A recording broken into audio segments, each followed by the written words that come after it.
Jamani, hebu tupigeni story. Kuna kitu nimekisikia kwenye mitandao kinatembea sana, sijui LB nini, malizieni vijana, mnaijua vizuri hiyo michezo yenu ambayo mnawekeza ili mvune zaidi. Kuna kitu nimekisikia. Sasa kwenye finance tunasoma hivi vitu, huwa tunavisoma. Kwenye finance walikuwa wanaita behavioral finance, yaani kwamba watu wanafanya maamuzi bila kukusanya taarifa sahihi, bila kuwa na taarifa ambayo ina uhalisia. Wao wanafanya maamuzi kwa kutumia hisia au kupitia marafiki zao wamewaambiaje, ndio wanafanya maamuzi ya kifedha. Maamuzi ya kifedha hatuyafanyi hivyo. Umeamua kuwekeza sehemu, unapaswa uwe na taarifa sahihi kuhusiana na hiyo sehemu. Umejipa muda, umeona kabisa hii investment mimi naihitaji, umechunguza, umewaza na riski zake. Maana ni muhimu kujua riski zake. Ni kwamba riski ni kwamba kitu kinaweza kisiwe kama ulivyotaka kiwe. Je, riski zile ambazo unaziwaza pale, je, control yake unaona ni ipi?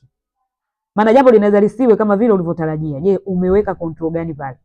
Kwa hiyo tunawekezaga kwa sababu tu umesikia dada yako aliwekeza akapata, kaka yako aliwekeza akapata, nimesikia fulani aliwekeza akapata. Wewe kumbe wenzako wale ndio walikuwa wameweka marketing target, yani kwamba wale ndio wanafanya kutangaza kwamba wao kweli wamevuna, lakini wakati wako wewe unaingia kitu kinashindwa kujizungusha, kitu kinashindwa kujifinance, kinawalamba.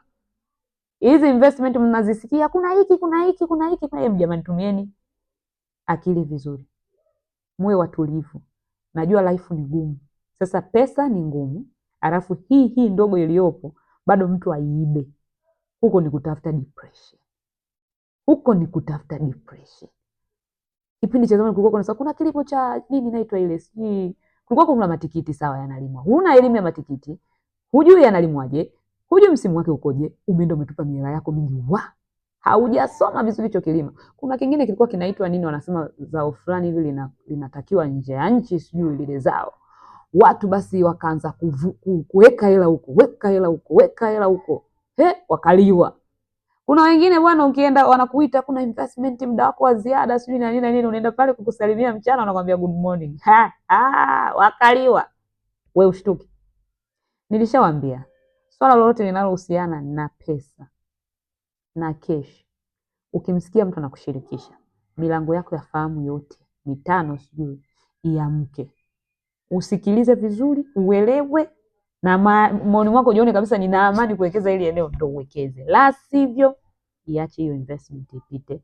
Wekeza sehemu nyingine ambazo unazielewa na unaziamini na unajua wewe uwekezaji wako pesa inaenda kuwekwa wapi, na wao ili wakupe wewe pesa wao wanakuwa wameipata kwa namna ipi, kwa sababu hakuna mtu anafanya biashara kichaa. Yaani mimi niweke tu biashara nikwambie nipe 10,000, baada ya wiki nakupa 60,000. Hiyo 50,000 mimi naitoa wapi? Na faida yangu mimi napataje? Kwa nikishajua how you are going to make profit, ndio na mimi nitafanya nini? Nitaweza kuwekeza. La sivyo masuala ya pesa hayaendeshwi kwa hisia. Haya masuala ya pesa yanaendeshwa kwa principle.